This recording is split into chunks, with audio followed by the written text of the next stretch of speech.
I'm worried as a repair shop owner. I don't want to mess with anybody's lag bolts.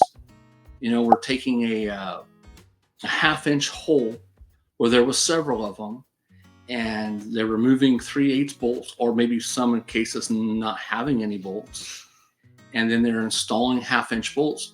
I've posted pictures of what those walls look like. There's nothing in them. There's that same small piece of wood, or maybe a hair bigger, and the aluminum is thick as a credit card. So when we put that, that lag bolt back through that wall, and it does this, what do you think is going to happen to that deck and the walls? Yeah.